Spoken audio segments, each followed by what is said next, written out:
Hello, guys, and welcome to the first and only episode of Unagicast. Today we have our guest, SuperM789. Say hello. Hello, that's me. All right, so today we're just gonna jump straight into the questions. All right, all And right. so, how did you first get into Super Mario 64? Okay, so I didn't know much about Super Mario 64 before like 2017.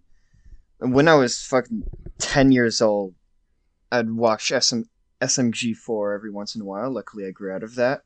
But Mm-hmm. in 2017, I remember in summer on YouTube homepage, this is back in there's a time in YouTube where they were like really pushing live streams, and because of that, small YouTubers could have their live streams on homepages everywhere. And that happened for me. There was this small YouTuber, like only a few thousand subs, that was streaming 120 star speedruns. And I got that, and I started watching. And even though it was looking back, it was a really bad run. It was like over 3 hours. I still was really interested in that. And so I was like, I want to try speedrunning this game too. And so I bought Super Mario 64 for Wii Virtual Console for $10, and I started speedrunning on that in summer of 2017, and that's where it started. Right, yeah, because your old videos are pretty much all 120 star runs. 120 star is still my main category. It's the one I love. Long speedrun categories just in general. Yeah, like it's fun to just kind of dedicate a day or whatever and just run a game and get better Sometimes at like something. sometimes with the long runs, I do it literally as a day with like the 602. Yeah. And you generally play on Wii VC. It's the fastest version of Mario 64. Yeah, it's fastest, but it's okay to have differing opinions, wrong opinions like that. Well, if I When were to play on a slower everybody console, that wouldn't make me a speedrunner. That would make me a fucking casual. That's true. Yeah. And you're not a casual. You know how to speed run a game fast. There we go. Yep, exactly. Yeah. All right. And since it was speedrunning at first. How did you first discover the A button challenge? Well, soon after I was all into watching Mario 64 stuff, eventually, just like anyone who would start to look into that stuff, I found Pennen's channel. I think the first video I saw of his was 255 coins. Yeah. That whole commentated video. So I watched that. I started watching his other videos. I was like, okay, I'm interested in this. The 8 button challenge is explained videos, and I was interested in how Mario 64 worked as a game. And so that's how I So got into you the 8 button challenge, how I discovered it. so you found it through Panon and then you just started building technical knowledge just watching his videos at first? But yeah, if you go through all of Penn's videos, you'll end up learning quite a lot, like just on a base level, exactly the unit sizes, how the game works, how the speed works, what are the variables for everything, and so forth. Even Yeah, if it is... go on. Panon's a really good teacher in that respect. He does a good Mm, job making everything really digestible if you don't have yes. background knowledge of the game. Yeah, it was easy to understand and quickly learn. So you got involved with the community around that point, right? You discovered the server, Yes. and how was it, or what was it like meeting all these people that you would previously know as being top level experts on the game? Well, on the topic of how I discovered the server, I don't exactly remember, but I think it was is that on the art when I joined the RTA server, I saw a link for the ABC server, and so I joined from there. And ju- I remember for a long time there, I was just known as the kid because I was pretty much the youngest active member on that server.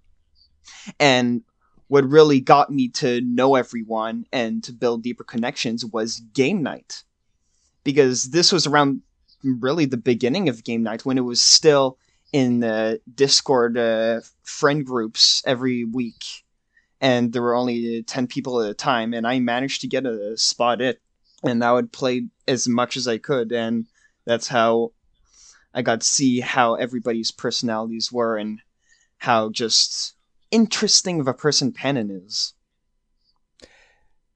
Yeah, he's definitely a interesting person outside of YouTube. Mm-hmm. Your first notable YouTube video, or your first famous YouTube video, The was only famous video so far. Yeah, your only good work was Pannenkoek's 70 star and 0 A presses video. A bit of a start calling it good work, but yeah. What was the question? Well, okay. So what was it like when you first noticed it was starting to gain tens of thousands of views? Well, the story behind the creation of that video, I actually say in the description, is that it's for multiple things. First of all, it was a 10 subscriber special, kind of. And also, as a kind of thank you to Pannen, because in his latest video, which was Miscellaneous Observations, I found a mistake in his video, commented about it, and he ended up putting me in the description, and I was really excited about that. Oh yeah, I remember reading that. And the third reason is that finally, in 2018, the ABC community found a way to beat Super Mario 64 in 0 A presses with the new discovery in Bowser in the Fire Sea. And so I decided, wouldn't it be special if I took all of the ABC videos for the stars, because they were all on Pannen's channel, and I just edited them together for what would look like a full 70-star run. And so I did that. It took me a few hours, and because I was doing it on Windows Movie Maker, it also took a lot of time to render. And when I was done, I basically uploaded video. And at first, it didn't gain that many views, like well over average for me. But really started kicking in. I got tens of thousands of views.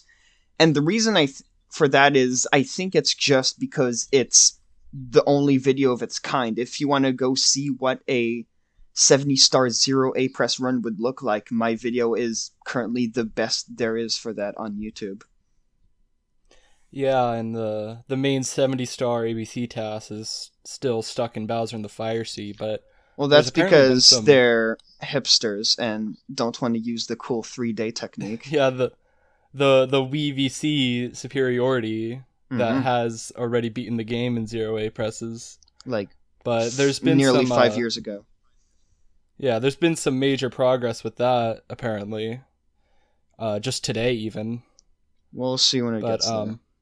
Yeah, we'll see, because it's probably still going to be a very long task. It's going to be over 90%, maybe 99% Bowser in the Fire Sea, with the way things are going. What should be longer than 3 days, so VC is still technically superior. Yeah. Alright, next question. Do you think, given the proper equipment, you could produce crystal meth? Honestly, I don't think so, because even if I do manage to get the equipment, I wouldn't know how to make it. I know its formulas, and I know that there's a lot of steps that are very deadly if badly executed. So I think it's more likely to result in my fiery death than the creation of crystal meth. Yeah, especially given the chemicals that wear off, and you need a lot of personal protective equipment. It gets deadly gases. Yeah. Yeah. We've all seen that certain TV show. Well, yeah, he was a chemistry teacher. He knew how to do that. What's the funniest thing that happened on set in your career? On set. Funniest thing. That's a good question. If I had to guess, it was that one game night in late 2020 where Skazzy managed to figure out who the aliens were and push the button only by looking at how long it took for people to press OK at the beginning of the game. Because I was Yeah, one of the the aliens that were kicked out, I was mad at the time, but looking back, it was uh absolutely hilarious. yeah, it was like the Proto Among Us from Well, Jackbox. no, not Proto, because it came out technically after Among Us. I mean, Oh, no, it was huh. when it didn't release in 2020. It was released 2019. So yeah, 2019, not 2020. Yeah, and Among Us was 2018. Okay. Yes. I remember. Yeah, I don't have too much experience with that game, but I remember thinking it's kind of like a mafia-esque who's the A game and that imposter stuff. sort of Yeah. thing. Yeah. How did it feel to get that pizza throw perfect on the first try? Um. Honestly, I was expecting the pizza to just fall off and splat all over the ground. That's what I was just thinking was going to happen. But no, the pizza throw landed perfectly, and I'm glad it did. Yeah, now that's a very infamous scene in the show. Mm-hmm. All right. And now on to some community questions. Okay. All right. Cadbrad asks, "Who is your favorite pony in My Little Pony?" It depends. If as they are, it's none of them. But if they're all beaten to a bloody pulp, then it's all of them equally. Yeah, like when they're all, gone, evaporated, and Blendered. then they're all in a homogeneous substance. Yeah, okay, that's Exactly. a great answer. I Mm-hmm. agree. I'm sure Cadbrad must be very excited to hear your answer to that. I bet he will be. All right, and who's this idiot here? SuperM789 asks, I love "Why that are you guy. so awesome?" I was just born this way. I don't know. I've been trying to find doctors so they can lower my awesome. It's getting on deadly levels, but no, I'm just. That's how I am. I'm just that awesome, and honestly, I think I just have to deal with it. Yeah, everybody does know how awesome you are. It can't be contained. True. All right, I just have a bullet point in my notes that just says nostalgia critic. Funnily enough, I've never really seen or watched Nostalgia Critic. Like, occasionally I've watched an Yeah, episode in the Discord Watch Together because Cadbrad put it in. But no, and from what I've seen, he's not really that interesting.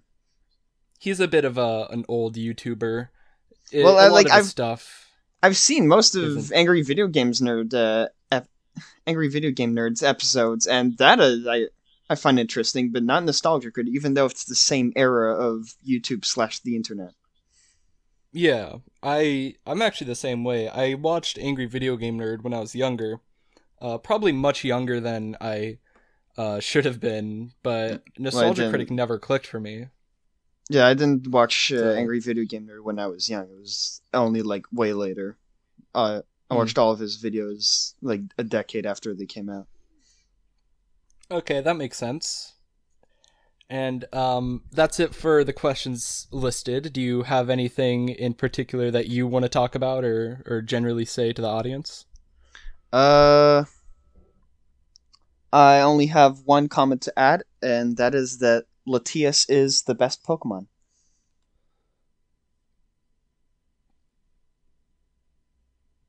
Okay. And I think that's pretty much it. Yeah, Yeah, we got through everything. All right. Well, I'm glad thanks that for I. joining us. Yeah. Yeah, I'm glad that I was able to make it on the one and only episode of Unagicast. Yeah. All right. It was a Well, pleasure to see be ya. here. Bye.